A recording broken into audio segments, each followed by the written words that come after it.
குருநேயர்களுக்கு வணக்கம். ரொம்ப அமைதியாக இங்கே வரும்போதே மனசுக்கு அவ்வளோ ஒரு சாந்தமாக இருக்குது. நம்ம இப்போ இருக்கிற கோவில் ஸ்ரீ காமாட்சி அம்பிகை சமேத ஸ்ரீ கைலாசநாதர் கோவில்.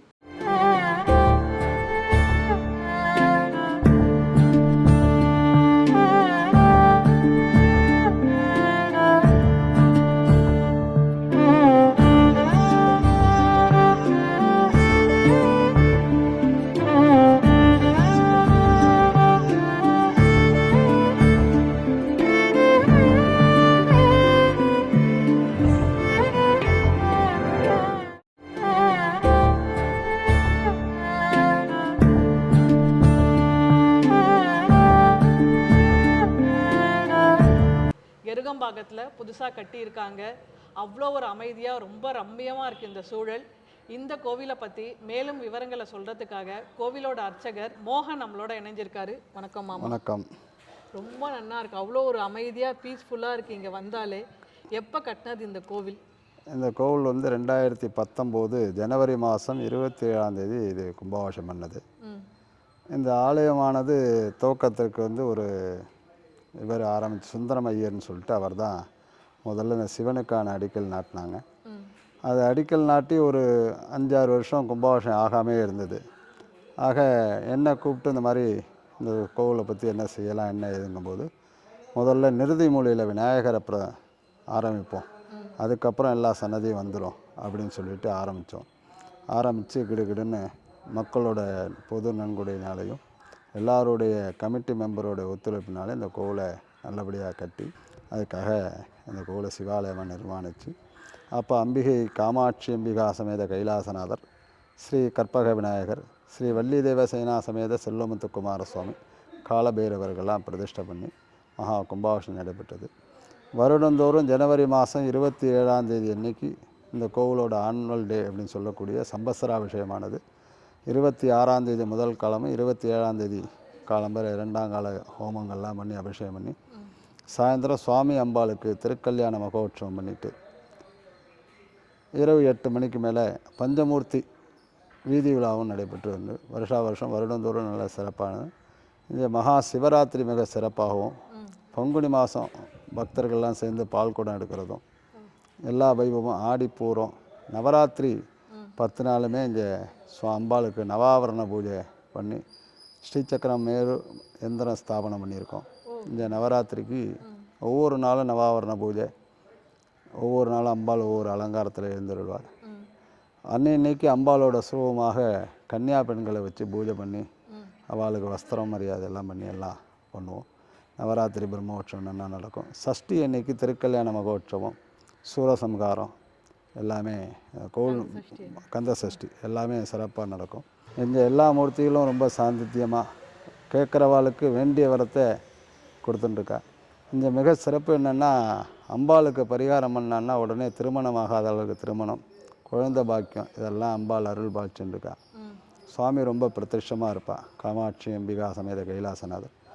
இந்த கோவில் வந்ததுக்கப்புறம் நகர் ரொம்ப சுபிட்சமாகவே ரொம்ப நன்னாவே வளர்ந்துட்டுருக்கு. இந்த கோவில் சுவாமி எல்லாருக்கும் அருள் பாய்ச்சிருக்காரு. காலபைரவருக்கு ஏதாவது சிறப்பு பூஜை? காலபைரவர் வந்து மாதம் தேய்பிரை அஷ்டமி இன்னைக்கு சுவாமிக்கு அபிஷேகம் இது உண்டு. அதே மாதிரி கார்த்திகை மாதம் காலபைரவ அஷ்டமி அன்னைக்கு சுவாமிக்கு அஷ்டபைரவர் ஹோமம் பண்ணி அபிஷேகம் எல்லாமே பண்ணணும். எல்லா நிகழ்ச்சிக்கும் இந்த கோவிலில் தவறாது இந்த நகர் மக்களோட ஒத்துழைப்புனால நல்லா சிறப்பாகவே நடக்குது. ஓகே. செல்வ முத்துக்குமார சுவாமிங்கிற பேர் வந்து ரொம்ப எனக்கு கொஞ்சம் புதுசாக இருந்தது மாமா. முத்துக்குமார சுவாமி கேள்விப்பட்டிருக்கோம். ஆமாம். அந்த செல்வ முத்துக்குமார சுவாமி, முத்துக்குமார சுவாமிங்கிறது வந்து வைத்தீஸ்வரங்களோட முருகனோட பேர். இங்கே வந்து அந்த கோவிலோட குலதெய்வக்காராலும் இங்கே நிறைய பேர் இருக்கா. அதனால் முத்துக்குமார சுவாமிக்கு நமக்கு செல்வம் நிறையா வேணும். ஏன்னா அந்த ஆரம்ப காலத்தில் இந்த கோவில் ஆரம்பிக்கும் போது வந்து ரொம்ப எல்லாரோட கஷ்டப்பட்டு தான் ஆரம்பித்தா. இப்போ சுவாமியோட அனுக்கிறதால ஆனால் செல்வம் நிறையா வேணும் அப்படிங்கிறதுனால செல்வமுத்துக்குமார சுவாமின்னு சொல்லிட்டு. ஆமாம், அதே மாதிரி எல்லாருக்கும் வேண்டியதை வேண்டவரம் கொடுக்கணுங்கிறதுக்காக இது பண்ணியிருக்கோம். இந்த அம்பாள் ரொம்ப சாந்தித்தியமாக இருப்பாள். ரொம்ப ஏன்னா அம்பாள் ஸ்தாபனம் பண்ணும்போதே சங்கநிதி பத்மநிதியோடு சேர்ந்து தான் பிரதிஷ்டை பண்ணியிருக்கோம். அதனால் வரவாளுக்கு எல்லா காரியம் நல்லா இருக்கும், எல்லோரும் சுபிட்சமாக நல்லா இருக்கும், நோயற்ற வாழும் குறையற்ற செல்வத்தையும் எல்லாருக்கும் தரணும்னு சொல்லி எங்களோட பிரார்த்தனை அதுதான். இந்த கமிட்டி மெம்பர்களும் எல்லாருமே இங்கே ஒரு பெரிய இதாக இருந்து செஞ்சுட்டுருக்கா. ஓகே. இப்போ இந்த வீடியோ பார்த்தீங்கன்னா நம்ம குரு நேயர்கள் எல்லாருமே எல்லா இடத்துல இருக்கிறவங்களும் பார்ப்பாங்க. சென்னை முழுவதும் தமிழ்நாடு முழுவதும் உள்ள நேயர்கள்லாம் பார்ப்பாங்க. இந்த கோவிலுக்கு வரணும், அவங்க வந்தால் என்ன நன்மை, என்னென்ன சந்நிதி, என்னென்ன விசேஷங்கிறது நீங்கள் எங்கள் நேயர்களுக்கு சொன்னீங்கன்னா கண்டிப்பாக ரொம்ப சந்தோஷமாக இருக்கும். இந்த கைலாசநாதர் அம்பிகா சமேத காமாட்சி அம்பிகா சமேத கைலாசநாதர் சுவாமியானது எல்லாருக்கும் பிரதிஷ்டமாக எல்லாரையும் நிறையா ஊர்லேருந்து நிறையா பேர் வந்துட்டுருக்கா. என்ன அப்படின்னு சொன்னால் அந்த கோவிலோட அமைதி முக்கியமாக இருக்கும். வந்தால் ரொம்ப ஃப்ளெக்ஸாக ரொம்ப எல்லாருமே அமைதியாக உட்காந்து தரிசனம் பண்ணுவா. இங்கே ஒன்று என்னென்னா எல்லாமே டயப்பிரகாரம், டைம் தான் முக்கியம். இங்கே டயப்பிரகாரம் அபிஷேகங்களாகட்டும் எதாக இருந்தாலும் டயப்பிரகாரம் பண்ணுவோம். அதோடு இங்கே ஒன்று என்னென்னா எங்கே இருந்தாலும் சுவாமியை வெளில இருந்து பார்க்கலாம். ஏன்னா காலம்புற டைம் வந்து 7:30 to 10:30, ஈவினிங் 5:30 to 8:30. இந்த 3 கால பூஜை நடக்குது. காலசந்தி, சாயரச, அர்த்த ஜாமம் உண்டு. இன்னும் கூடிய சீக்கிரமே இந்த மகாமண்டபம் போட்டுட்டு பள்ளியறை நடராஜர் சபை பண்ணலான்னு சொல்லி ஒரு எல்லாம் ஏற்பாடு பண்ணிட்டுருக்கோம். சுவாமி கருணை புரிஞ்சாருன்னா சீக்கிரமே நடக்கணும்னு நம்பிக்கை இருக்குது எங்களுக்கு. இந்த கோயில் நான் 2019 வந்துட்டுருக்கேன். கும்பாபிஷேக நாள்லேருந்து வந்துட்டுருக்கேன். டெய்லி வருவேன். இன்றைக்கோ ஒரு நாளாக மிஸ் ஆக மாட்டேன். நான் சுவாமி அம்பாலில் எல்லா மூர்த்திகளுமே இங்கே ரொம்ப விசேஷம். எனக்கு கேட்ட வரலாம் நல்லபடியாக தந்துட்டுருக்கேன். எல்லாருமே இங்கே யாருமே எதுவுமே இதுவானதே இல்லை. அந்த அளவுக்கு அவ்வளோ இதாக இருக்குது. கோவில் ரொம்ப விசேஷமாக நடந்துருக்கு. எல்லோரும் வாங்க, அவசியம் ஒரு தடவையாவது விசிட் பண்ணிவிட்டு போங்க. ரொம்ப நன்றி. ரொம்ப அழகாக இருக்குது இந்த கோவில். அவ்வளோ அமைதியாக இருக்குது நீங்கள் சொன்ன மாதிரி. கண்டிப்பாக மனசுக்கு ரொம்ப இதமாக இருக்குது இங்கே வந்திருக்கிறது.